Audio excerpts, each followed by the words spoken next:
बिस्मिल्लाहिर्रहमानिर्रहीम बिस्मिल्लाहिर्रहमानिर्रहीम अस्सलाम वालेकुम रहमतुल्लाहि व बरकातहू। डी सब्सक्राइबर उम्मीद करता हूँ, दिल से दुआ करता हूँ कि आप सब लोग ईमान और सेहत की अल्लाह तरीन सतह पे होंगे।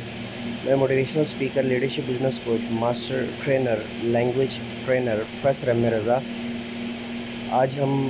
आज का हमारा जो टॉपिक है ऑन डिमांड वीडियो है और आफाक सन सीरीज़ उर्दू का पेज नंबर हम 18 जो है वो आज पेज नंबर 19 जो है वो उसको आज हम सॉल्व करेंगे।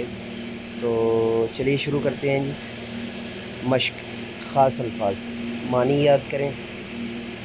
अल्फाज: शबनम, रात की नमी, झोंके, तेज़ हवा, मुसर्रत, खुशी, ओजल, छुपा हुआ, जगमग जगमग, तेज़ रोशनी, अंबार, ढेर। तफ़हीम को देख लेते हैं जी। जवाब लिखें। बच्चे गलियों में क्या खेल खेल रहे थे।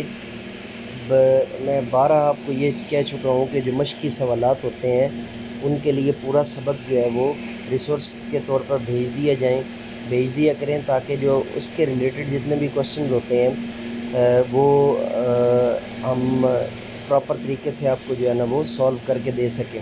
अब सरे दस्त मैं इतना कर सकता हूँ कि बच्चे गलियों में क्या खेल खेल रहे थे, इसका जो आपने आंसर बनाना है वो आपने यूँ बनाना है कि आप सबसे पहले देखेंगे कि जो खेलों का ज़िक्र बच्चों के साथ किया गया है उसको आपने एक लाइन में जो है ना वो बयान कर देना है। जैसे अगर उसमें जो है ना वो गिल्ली डंडा खेल रहे हैं या इसी तरह जो है ना कोकला छुपा के खेल रहे हैं या उस तरह की कोई भी जो सबक के अंदर वो दिए गए हैं वो एक लाइन के अंदर 3 या 4 खेल आपने बयान करने हैं, तो सवाल का जवाब जो है वो मुकम्मल हो जाएगा। हवा के झोंके किसे कंधों पे उठाए आ रहे थे, ठीक है।